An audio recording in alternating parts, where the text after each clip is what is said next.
Olá, bem, estamos iniciando a gravação do último tópico dentro do tema 3, que tratou de álgebra de Boolean. E nesse último tópico nós vamos fazer algumas considerações com relação principalmente a atrasos durante o processamento em um circuito digital.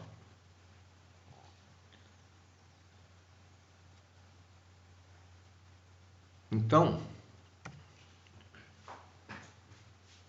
o tema geral desse capítulo, que é baseado no texto do Ercegovac, capítulos 3 e 4,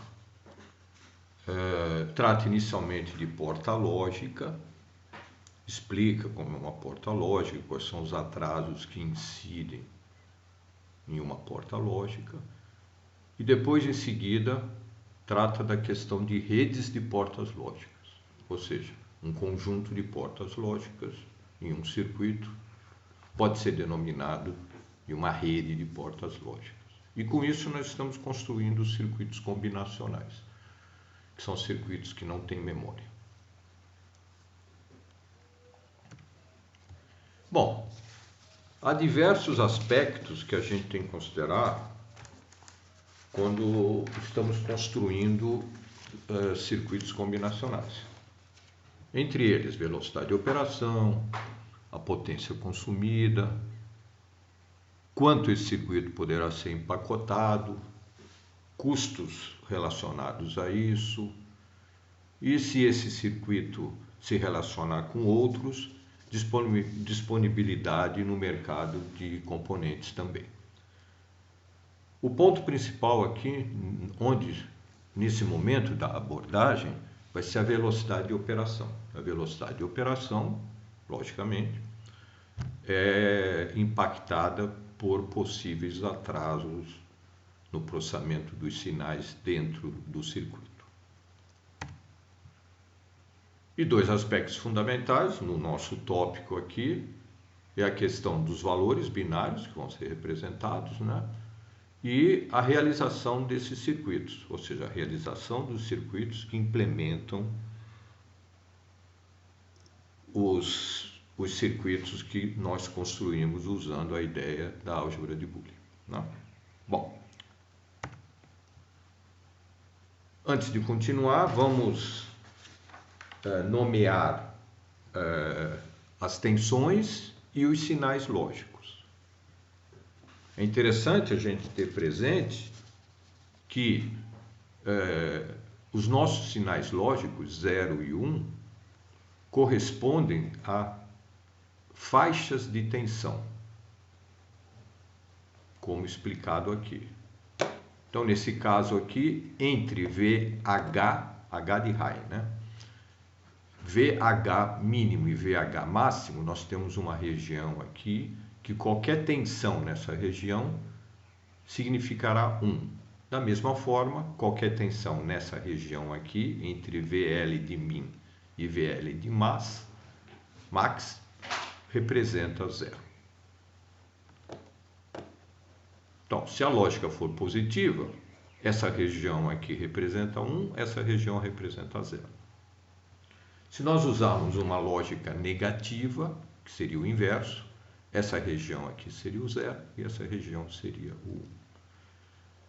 E os valores aqui também dependem de quê? Da tecnologia utilizada. Dois exemplos, tecnologia CMOS, tecnologia TTL, que diferem, na verdade, nesse VH max. Então, no CMOS, nós temos de 2 a 3,3, definindo o valor 1, e de 0 a 0,8, definindo o valor 0, o valor lógico 0. E se a tecnologia for TTL, de 2 a 5 e de 0 a 0,8 também. Né? Sempre lembrando que nesse nosso exemplo aqui, nós falamos de lógica positiva. O elemento chave, né, dependendo da nossa questão aqui, é o transistor, que no nosso caso interessa funcionar enquanto elemento chaveador. Transistores, como vocês sabem ou como saberão, podem ser utilizados em inúmeros outros tipos de circuitos, né? Por exemplo, para amplificar, né? No caso aqui, nós estamos interessados nos transistores enquanto elementos chaveadores. Transistores possuem 3 terminais, como nós vamos mostrar aqui, 3 terminais, e dependendo da tensão que eu aplico entre 2 deles, o outro terminal vai ter a corrente que passa por ele controlada. Simplificadamente explicado.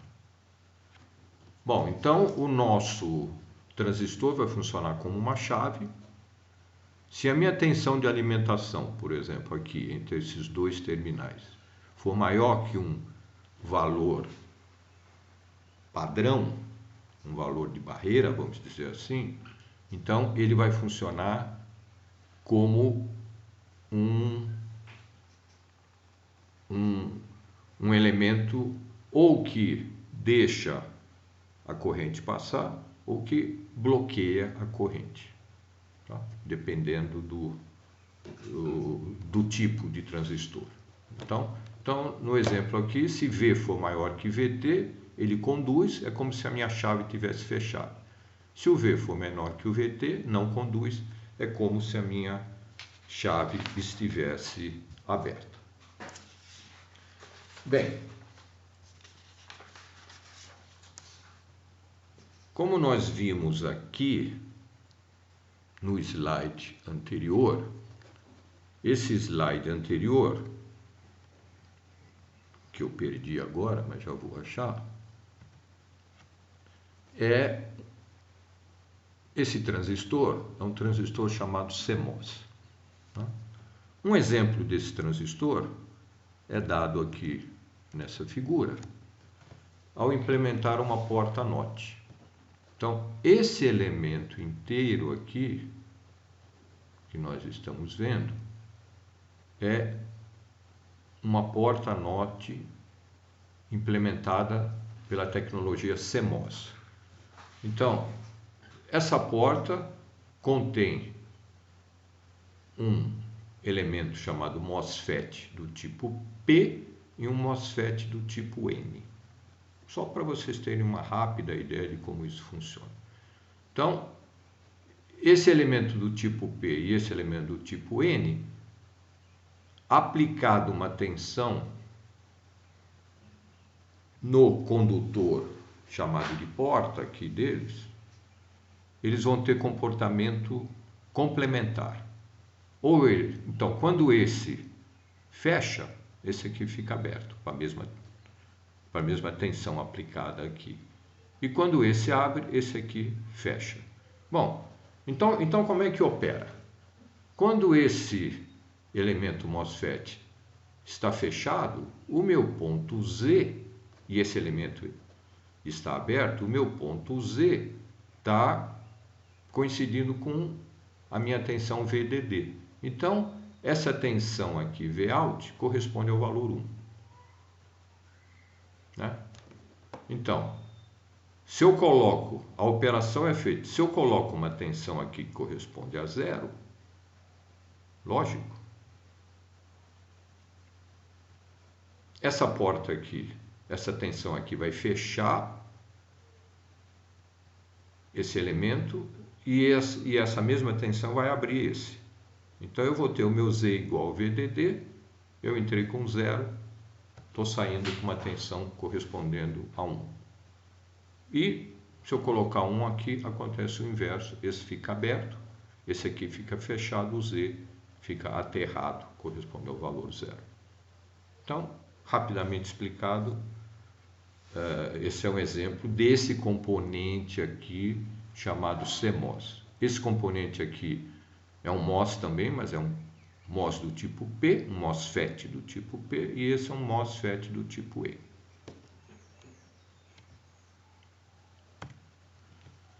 Bem, o atraso, que é o elemento principal que nós estamos interessados, tem a ver com o fato que uma porta não é ideal, então ela não muda instantaneamente de valor. Demora um certo tempo para ela poder operar, como nós vamos ver rapidamente para frente também. Então, o primeiro atraso que a gente vai apresentar aqui é chamado atraso de propagação, e ele tem dois tipos de atraso de propagação.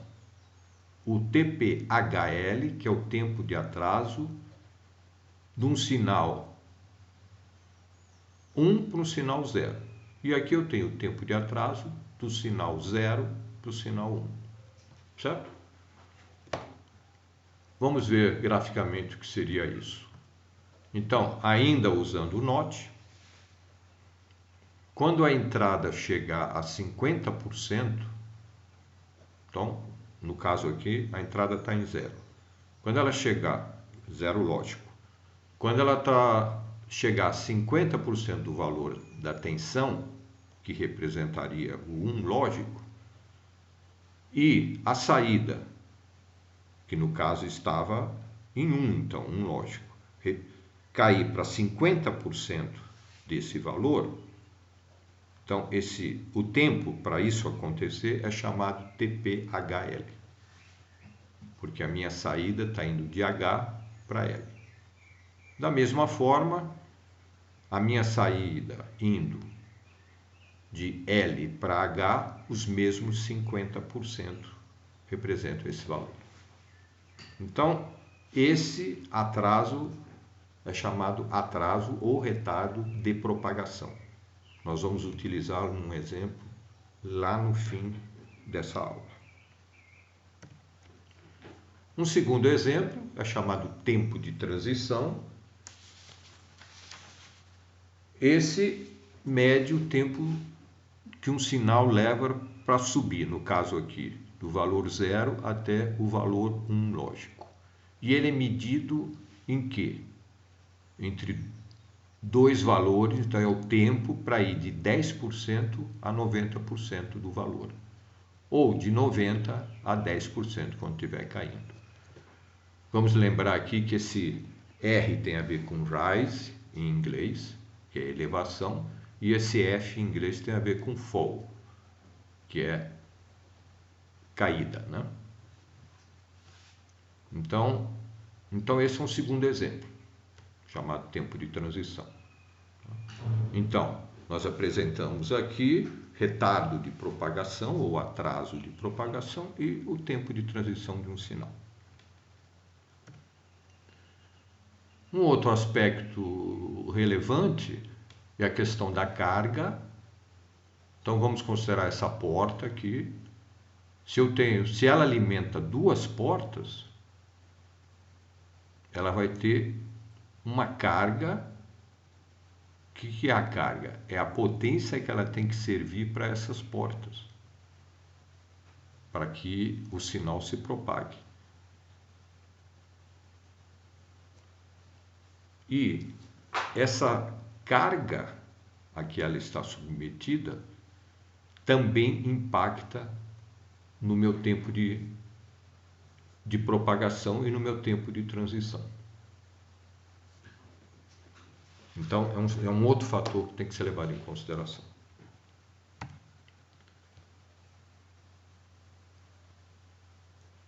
Para fechar essa ideia, vamos associar um pouco o que nós estamos falando agora com o curso de circuitos elétricos que vocês tiveram no semestre anterior. E o que é a carga? A carga, na verdade, não é uma carga puramente resistiva. É uma carga de um circuito RC. Então, essa carga que uma porta representa para outra, que a alimenta, é como se fosse uma carga RC. É como se fosse, não, é uma carga RC. Então, para várias entradas, ou seja, uma porta que alimente várias entradas de outras portas, eu tenho que combinar esse circuito RC, levando a um aumento da capacitância e uma diminuição da resistência. Então, essa impedância aqui vai variar conforme o número de cargas. E isso, o aumento da capacitância, também impacta no tempo de chaveamento. Daí a relação entre carga e tempo de propagação de sinal. Aqui é um exemplo.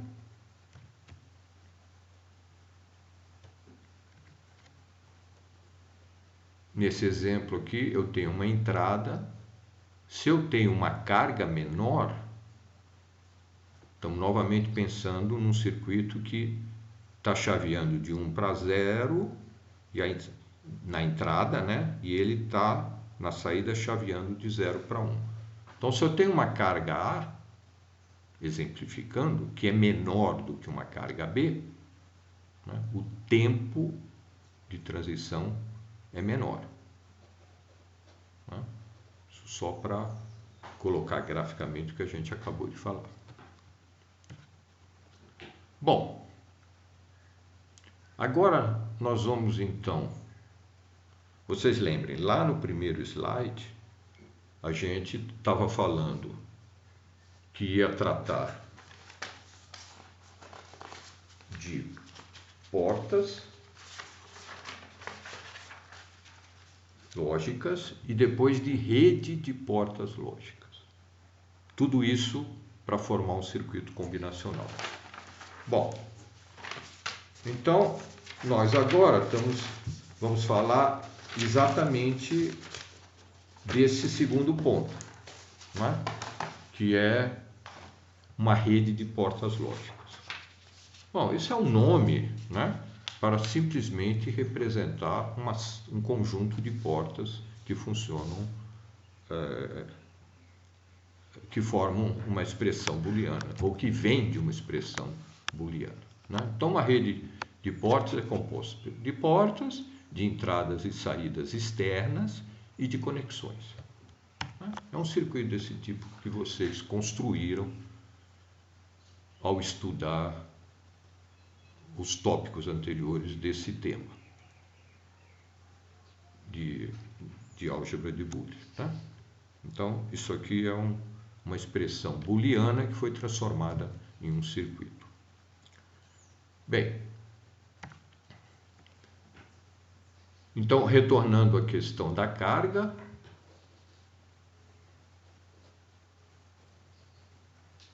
um circuito, uma porta, melhor dizendo, desculpe, uma porta normalmente tem um fator chamado fan-out que define quantos elementos ele pode servir. Né? Então aqui eu tenho uma porta AND, se essa porta tem um fan-out de 10, então essa porta pode servir 10 elementos. E aqui sempre se fala de uma carga padrão. Né? Então, quando eu defino um elemento aqui, eu digo, ó, ele representa uma carga padrão, de 1, de 2, de 3. Nós vamos utilizar aqui sempre uma carga padrão de 1. Então, um AND, que tem um fan-out de 10, padronizado também, pode servir 10 elementos, no caso aqui, portas NOT, padrão. Além disso, essas portas têm que ser eletricamente compatíveis. Né? Tem que ser pertencendo a uma mesma família, CMOS, TTL, né? ou a famílias que sejam compatíveis.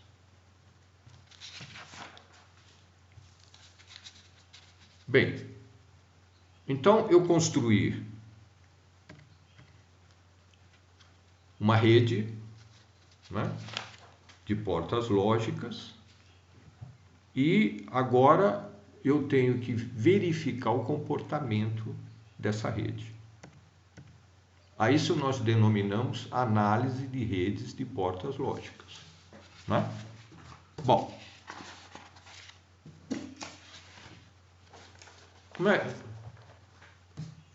nesse exemplo simplificado, nós vamos obter 4 valores relativos à nossa porta, à nossa rede de portas lógicas. Primeiro, nós vamos querer calcular o fator de carga de cada entrada. Lembre-se, aqui é cada entrada externa ao circuito, ou seja, esse circuito está ligado a outros circuitos, então esses outros circuitos fornecerão as entradas do meu circuito. Então, quantas cargas padrão estão associadas a cada entrada da rede? Tá certo? Isso vai me dar o meu fator de carga de entrada. O fator de fan-out de cada saída. O meu circuito tem saídas e eu vou querer obter também quantas cargas padrão o meu circuito consegue suportar, ou seja, consegue alimentar. Depois tem mais 2 valores aqui. Um é o número de níveis, né? O número de portas, né? E não está listado aqui, mas nós vamos também calcular o tamanho do meu circuito, da minha rede, desculpe. E o mais importante que nós queremos calcular é o meu retardo de propagação da rede, o TPHL e o TPLH, máximos da rede. Né? Então, projetei um circuito, vou obter esses valores. Que rede que vai ser? A nossa rede exemplo vai ser essa. Então eu tenho um ou aqui. Bom, vamos começar pelas entradas. Eu tenho como entradas x0, x1, x2. Tenho ômega 0, y0, ômega 1, y1, ômega 2, y2. Aí eu tenho essas portas aqui, então eu tenho uma porta OR de 3 entradas, um NOT, tem uma outra porta aqui, diversas portas AND de 2 entradas, portas OR de 2 entradas e assim por diante. E o que também vai me ajudar nesse cálculo é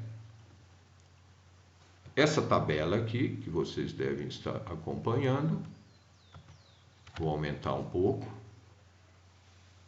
E cada componente aqui tem um retardo de propagação que é associado a ele, ou seja, uma equação que nós vamos comentar em seguida. Então, vamos ler aqui. Uma porta AND de 2 entradas, então o fan-in dela é 2. Se a porta AND tiver 3 entradas, o fan-in dela é 3.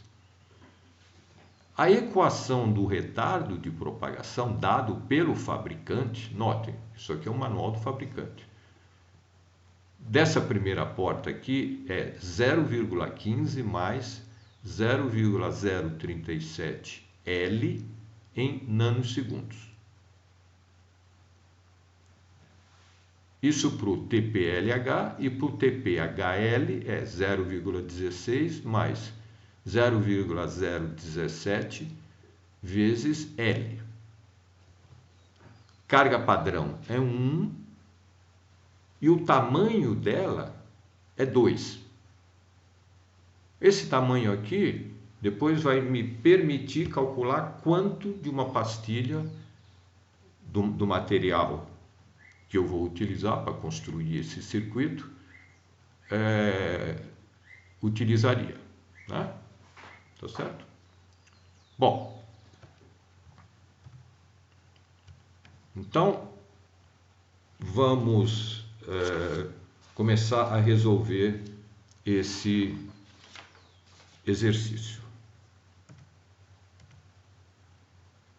Então, o fator de carga.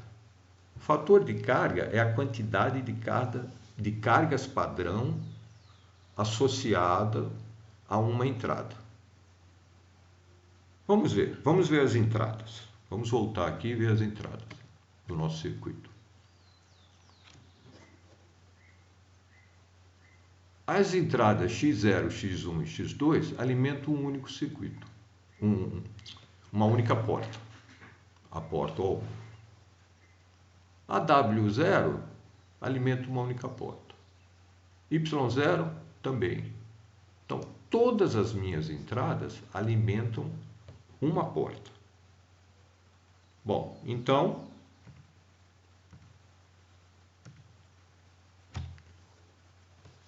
o valor do fator de carga é 1.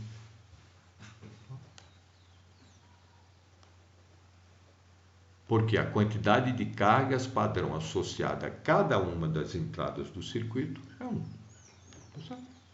Então, fator de carga, 1. Bom, fator de fan-out é a quantidade de cargas padrão que a saída de uma porta consegue alimentar. Nós vamos aqui partir de um valor típico, que é 12. Então, as portas que nós estamos utilizando têm um fator de fan-out 12 típico, dado pelo fabricante. Vamos voltar um pouquinho?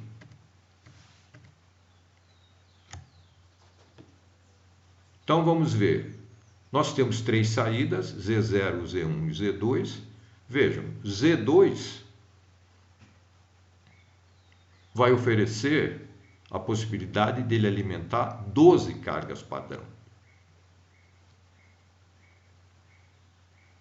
que é o que uma porta padrão, conforme definimos, pode alimentar. Aqui a outra saída também vem de uma porta padrão, uma porta OR, então também é 12. Z0 vem de um inversor que tem uma saída padrão de 12, também pode alimentar 12. No entanto, esse inversor já alimenta 2 portas. Isso significa que Z0, então, vai poder alimentar 10 portas padrão. Assim, nós vamos ter Z2 e Z1 terão fator de fan-out 12 e Z0 10, porque já alimenta 2 portas. Bom, o exemplo original, ainda definia valores para tamanho de rede. Então, se nós quisermos calcular isso, nós voltamos aqui à nossa tabela e vemos um end de 2 portas tem um tamanho 2. Um OR de 2 portas, um OR de 2 entradas, desculpe, então um end de 2 entradas tem um tamanho 2. Um OR de 2 entradas também tem um tamanho 2.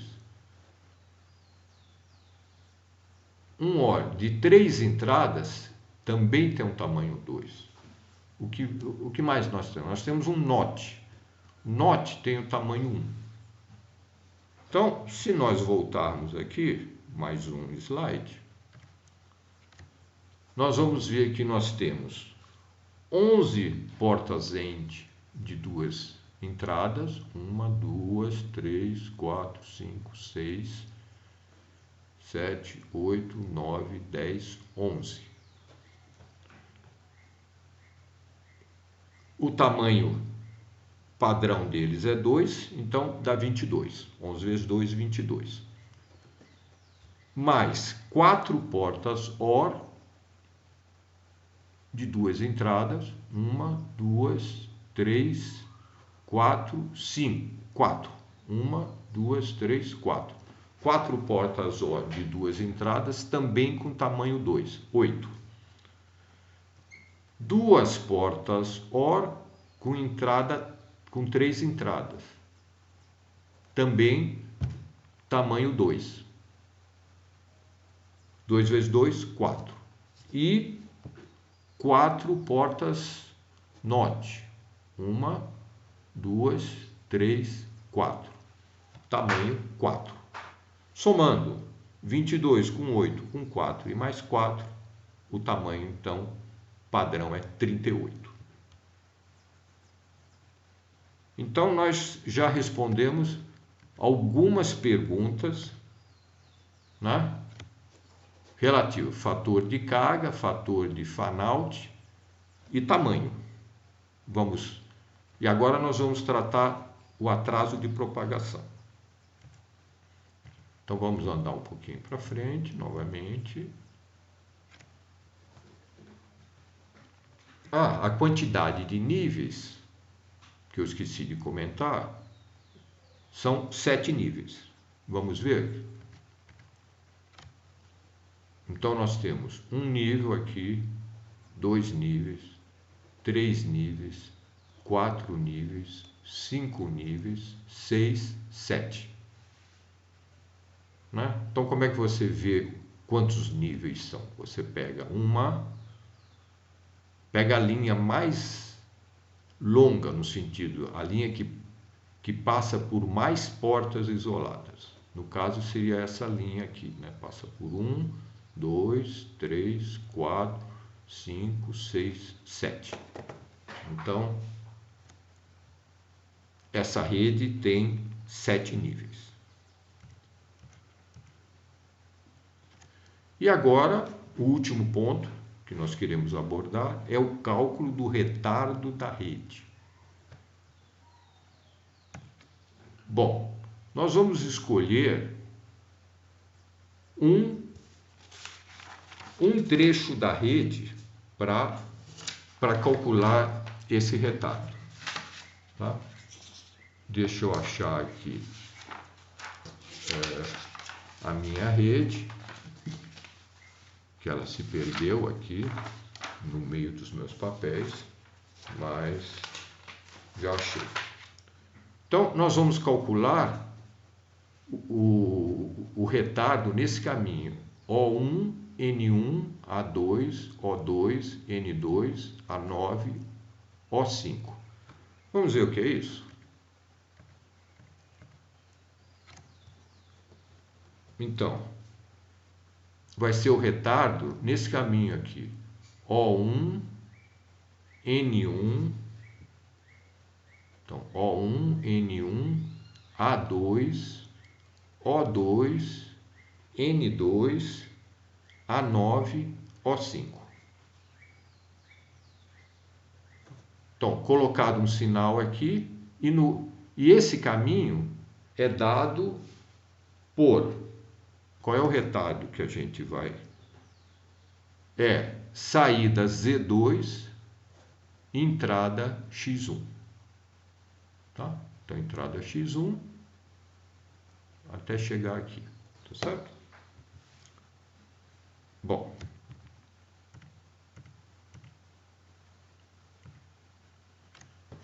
Então, nós queremos calcular o TPLH da entrada X1 à saída Z2. E o TPHL da entrada X1 à saída Z2 também. Notem um detalhe bastante interessante. Olha, eu vou entrar... Então, se eu estou calculando o TPLH, eu entro com o sinal L, H em todas as portas desse caminho, a menos que haja um inversor. Bom, então eu entro com TPLH no O1. O1 é uma porta OU. essa saída já vai para o inversor. Então, no inversor, eu coloco TPHL. Então, TPLH, TPHL. Do inversor, nós vamos por uma porta END, que é a porta A2, novamente um TPHL. Da porta END eu vou para uma porta OR, novamente um TPHL. E da porta OR eu vou entrar no NOT N2. Então passa a ser TPLH. Desse NOT N2, eu vou para uma porta END, A9, então continua TPLH. E dessa porta A9, eu vou para um OU, que é o O5, continua TPLH. Tá certo? Entenderam? Então, eu começo com TPLH, porque eu quero calcular o TPLH. Se eu passo por uma porta NOT, o TPLH muda para TPHL e continua TPHL até chegar, se for o caso, numa outra porta NOT, aí muda para TPLH e continua, e assim por diante. No TPHL, exatamente a mesma coisa. Começa com TPHL, aí tem o NOT N1, passa para TPLH, TPLH, TPLH, chega no NOT N2, passa para o TPHL, TPHL, TPHL. Então, essa aqui é a fórmula, as duas fórmulas, são as duas fórmulas que vão nos dar valores ao retardo do circuito nesse caminho, X1, Z2. Bom, essa tabela nos apresenta os valores para cada uma dessas portas nesse nosso caminho. Então, no nosso caminho, nós temos um OU de 3 entradas, um NOT, um END de 2 entradas, um OU de 2 entradas, um NOT, um END de 3 entradas e um OU de 3 entradas. Né? Esse OU de 3 a gente chamou de O1 e assim por diante. Bom, as cargas, né? Ou seja, o valor L de cada um desse elemento, ou seja, quantas portas ele serve. Vamos dar uma olhada? Vamos ver o OR3, que é o... Vamos ver esse elemento aqui, um OU de 3 entradas, que nós chamamos de O1.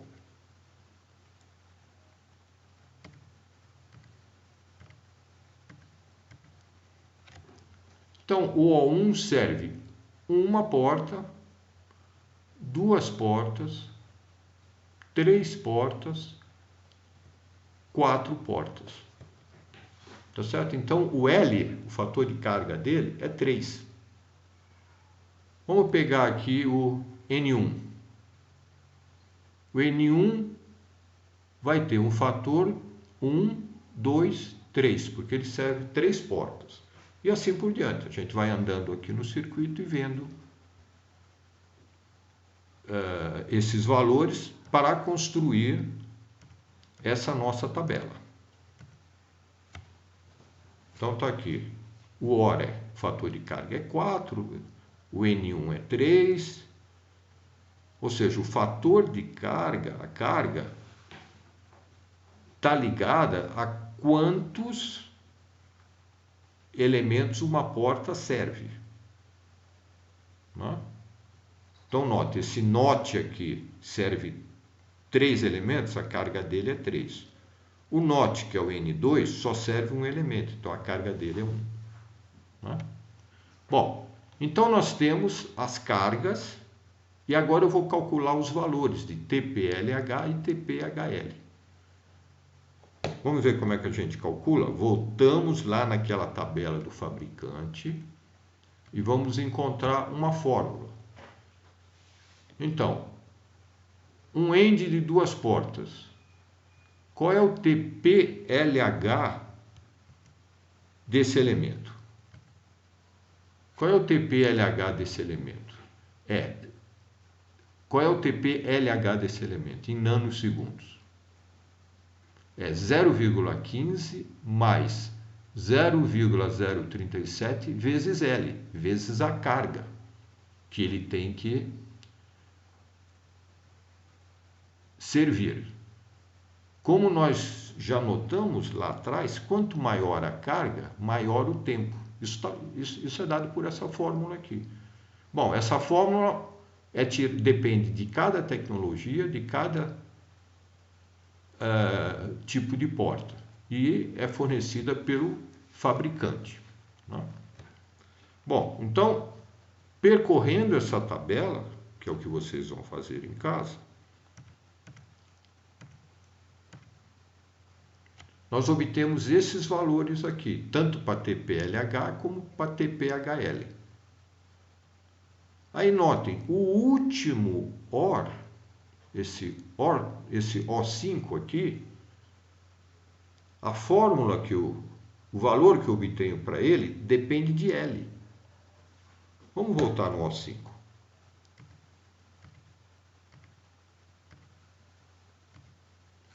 O O5 vai ser entrada de um outro circuito que vai ser conectado a esse. Então, o L dele não está determinado, não? Tá certo? Então, para obter aquele valor, eu tenho que saber a carga que ele vai servir, né? Por isso que aparece aquele L na nossa fórmula. Os outros L's aqui dos outros elementos a gente sabe porque a gente conhece essas conexões. Bom, com isso, dada essa tabela, então, esse valor aqui, né, do TP-LH e do TP-HL do O5 é dado por essas fórmulas aqui. Com isso, a gente monta